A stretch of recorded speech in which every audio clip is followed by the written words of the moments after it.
ఓం నమో భగవతే వాసుదేవాయ. ఆత్మబంధువులందరికీ నమస్కారం. విష్ణు సహస్రనామంలో 686వ నామం పూరయిత అంటే పూర్ణుడిగా చేసేవాడు అని అర్థం వస్తుంది. అంటే నిన్నటి నామం పూర్ణ అంటే ఆయన పూర్ణుడుగా ఉన్నాడు అని చెప్పారు. అందుకే మనం ఎవరికి ఏ అర్హత ఉందో మనకి కావాలి అంటే ఆ అర్హత మనకు పొందే అర్హత ఎవరి దగ్గర ఉందో వాళ్ళ దగ్గరికి వెళ్ళి అడిగితే వాళ్ళ దగ్గర ఉన్నది మనకిస్తారు.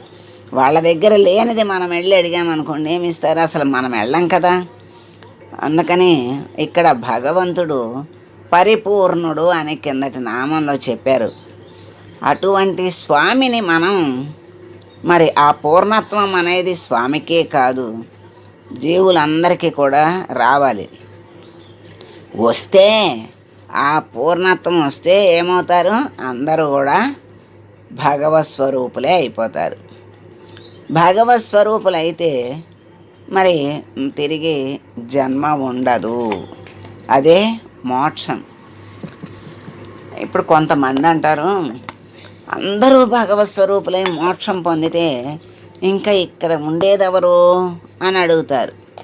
అంత పొందితే మళ్ళీ కలియుగం అయిపోయి కృతయుగం వస్తుంది. లేదంటారా? అందరూ భగవత్ స్వరూపులే అయిపోయారనుకోండి, అటువంటి వాళ్ళు ఎప్పుడు ఎక్కడ కావాలంటే అక్కడ మరి అవతారాన్ని తాల్చగలరు, తర్వాత ఆ పని చెయ్యగలరు. ఏది చేయాలనుకుంటే అది ఆ తర్వాత నిష్క్రమించగలరు. అటువంటి శక్తి సామర్థ్యాలు ఉంటాయి. అందుకే భగవంతుడు ఎప్పుడు కావాలంటే అప్పుడు ఆయన పరిపూర్ణుడే కదా. ఆయనకి అసలు నామరూపాలే లేవు కదా. సచ్చిదానంద స్వరూపుడే, పరిపూర్ణ స్వరూపము. అయినా అవసరమైతే నామరూపాలను దాల్చి రావట్లేదా? చెయ్యాల్సిన పని చెయ్యట్లేదా? ఏం ఊరుకుంటున్నాడా? ఎక్కడన్నా వదిలేశాడా? ఎవరిని వదిలేశాడు? ఎవరిని వదలలేదు. చెడ్డవాళ్ళని శిక్షించటానికి వస్తాడు, తన భక్తుల్ని బిడ్డల్ని రక్షించటానికి వస్తాడు. దేనికి రాకుండా ఉన్నాడు? వస్తాడు. రావాలనుకున్నప్పుడు వస్తాడు, వెళ్ళాలనుకున్నప్పుడు వెళ్తాడు. అటువంటి పరమాత్మ పరిపూర్ణుడు అన్నారు. అలాంటి స్థితి జీవులందరికీ కూడా ఇవ్వగలిగేవాడు అని ఇక్కడ పూరయిత నామానికి అర్థం చెప్తున్నారు. మరి ఇప్పుడు ఒక జ్ఞానము మోక్షమే కాదు, మనకు మామూలుగా లౌకికమైనటువంటి కోరికలే.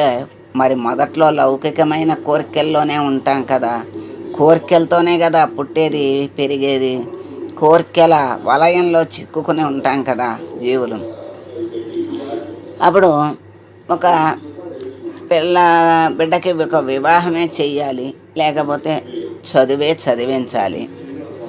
అప్పుడు ఎంతో కష్టపడి ఆ పనిని పూర్తి చేసినప్పుడు అమ్మయ్య నా జన్మ ధన్యమైంది, నా జన్మ పరిపూర్ణమైంది, ఇంకా నేనేమైనా పర్లేదు అనుకుంటాం. అంటే కోరిక తీరితే అది అంటే ఒక కోరిక తీరితే సరిపోతుందా? 100 కోరికలు వెనకాల ఉంటాయి అని చెప్పేది సహజమే. ఆ కోరికలన్నీ కూడా తీరుస్తూనే ఉంటాడు పరమాత్మ. ఎందుకంటే బిడ్డ కోరికలన్నీ తీరుస్తూ ఉంటే ఆ తర్వాత తీర్చగా తన మాట వింటాడని పరమాత్మ చక్కగా భక్తి అనే మార్గంలో పెట్టి భక్తితో కొలుస్తూ ఉంటాడు. మరి అది స్వార్థంతో కూడుకున్నటువంటి భక్తి. అంటే తన కోరిక తీరటం కోసం భగవంతుని ఆశ్రయిస్తాడు. ఆశ్రయించిన వాడిని వదిలిపెట్టడు, అలా తీరుస్తూ ఉంటాడు. మరి తీర్చబట్టే కదా ఆ మొక్కులన్నీ తీర్చడానికి ఆ కొండకి వెళ్ళేది, ఈ కొండకి వెళ్ళేది. మరి ఆ దేవుడి మొక్కులు, ఈ దేవుడి మొక్కులు. ఎంతోమంది మనకి ఎన్నో క్షేత్రాలు ఉన్నాయి, ఎంతోమంది దేవతలు ఉన్నారు. ఒకే స్వామి కూడా అనేక చోట్ల ఉన్నాడు. ఇప్పుడు వెంకటేశ్వర స్వామి ఉన్నాడు, ఎన్ని చోట్ల ఉన్నాడు? ఎన్ని చోట్ల ఉన్నా ఎక్కడ మొక్కితే అక్కడికి వెళ్ళి మొక్కులు తీరుస్తున్నారు కదా. లక్షల మంది వెళ్తున్నారు. ఎందుకు వెళ్తున్నారు?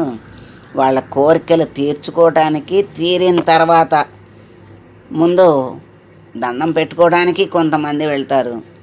కొంతమంది ఇంటి దగ్గరే ఉండి దండం పెట్టుకుని తీరితే వస్తానంటారు, వెళ్తారు, దర్శనం చేసుకుంటారు, ధన్యులవుతారు.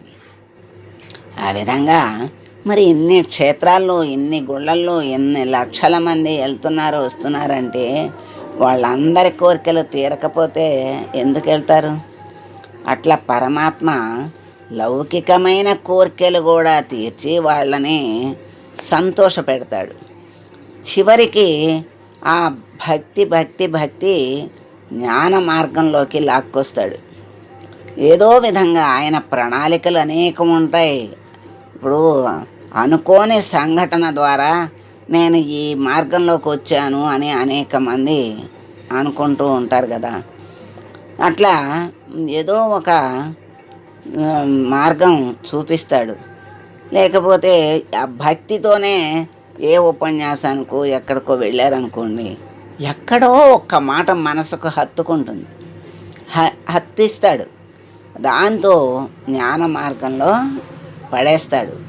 ఆ జ్ఞాన మార్గంలో నడిపిస్తాడు. నడిపించి దాన్ని జ్ఞాన మార్గం అంటే అసలు తానెవరో తెలుసుకోవడమే జ్ఞాన మార్గం. అంటే భగవంతుడెవరో తెలుసుకోవాలి ముందు. ఎలాంటి వాడు, ఏమిటి లక్షణాలు ఏమిటి అని తెలుసుకున్న తర్వాత దాన్ని ఆచరణలోకి తీసుకుని భగవంతుడు చెప్తాడు కదా, ఇలా నడువు, అలా నడువు, నాకు ఇష్టం, ఇట్లా నడిస్తే నేను నిన్ను అనుగ్రహిస్తాను అని చెప్తాడు కదా. అవన్నీ ఆచరిస్తున్నాం అనుకోండి, ఆచరించటం విజ్ఞానం. అది తర్వాత ప్రజ్ఞానంగా మారుతుంది. ప్రజ్ఞానం అంటే బ్రహ్మస్వరూపం. ఇది వేదవాక్కు. అది ప్రజ్ఞానం బ్రహ్మ అంటారు. ఆ అనుభవమే ప్రజ్ఞానం. గొప్ప జ్ఞానము, ప్రజ్ఞానము అదే బ్రహ్మస్వరూపంగా చేస్తుంది. అదే పరిపూర్ణత్వం. అట్లా పరిపూర్ణుణ్ణి నిదానంగా ఒక్కొక్క మెట్టు ఎక్కించి తనలోకి లాక్కుంటాడు. తనలోకి లాక్కున్నప్పుడే పరిపూర్ణుడవుతాడు జీవుడు. ఆయన పరిపూర్ణుడయ్యాడు కదా, ఆయన పరిపూర్ణుడు కదా. ఆయనలోకి వెళ్ళినప్పుడే జీవుడు కూడా పరిపూర్ణుడు అవుతాడు. బాహ్యంగా అంటే మరణించిన తర్వాత వెళ్ళటం అనేది మోక్షం. మరి అదే స్థితి బ్రతికి ఉండగా వచ్చేటువంటి స్థితిని జీవన్ముక్త స్థితి అంటారు. అంటే జీవించి ఉండగానే దేనికి సంబంధం లేనట్లుగా ఉండి, అంటే సంబంధం లేనట్టుగా అంటే సన్యాసం తీసుకోవటం కాదు, ఇల్లు వదిలిపెట్టడం కాదు, బాధ్యతలు వదిలిపెట్టడము కాదు. భగవంతుణ్ణి పట్టుకుని బాధ్యతలన్నిటినీ తీర్చటం.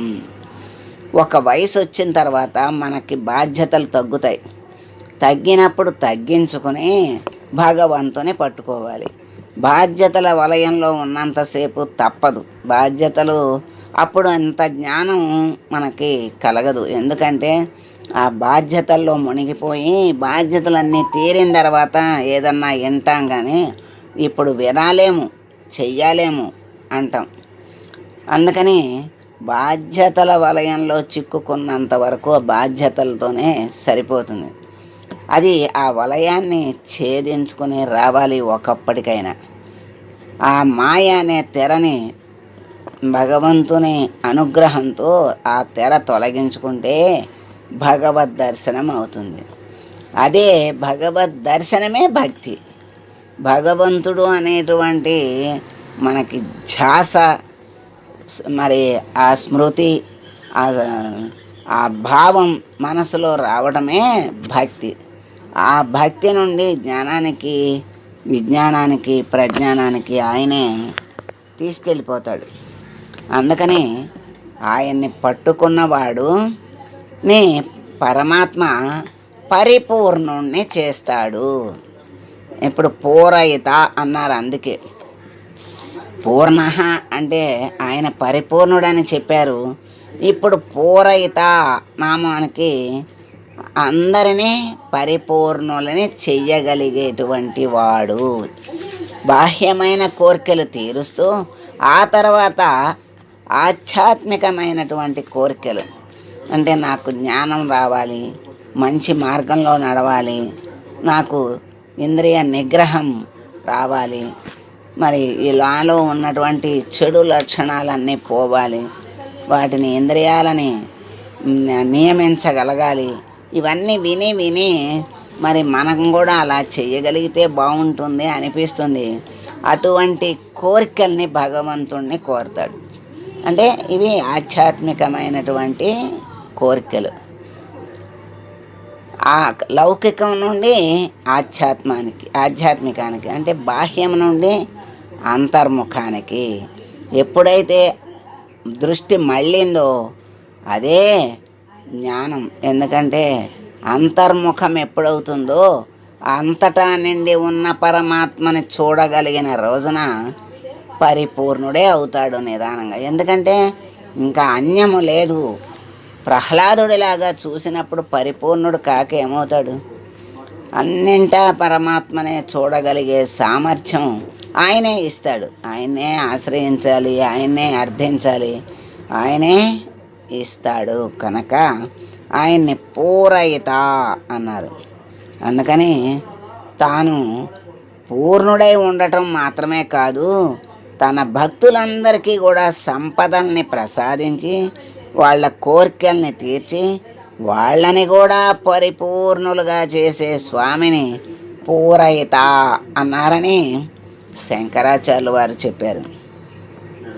పరాశర సత్యసంధులు ఇద్దరు కూడా శంకరాచార్యులు వారు చెప్పిన వ్యాఖ్యనే అనుసరించారు. సాధువులు ఓం పూరయితాయ నమః అని స్వామిని పూజిస్తున్నారు. కనుక పూరయిత అయినటువంటి స్వామిని మనము ప్రార్థిస్తూ, స్వామి నీ పూర్ణత్వాన్ని మాకు కూడా ప్రసాదించు తండ్రి, నీ అనుగ్రహంతో మమ్మల్ని కూడా పరిపూర్ణులను చేసి నీలో కలుపుకో స్వామి అని వేడుకుంటూ మంగళం పాడదాం. మంగళం కౌసలేంద్రాయ మహనీయ గుణాత్మనే సర్వలోక శరణ్యాయ సాధురూపాయ మంగళం. ఓం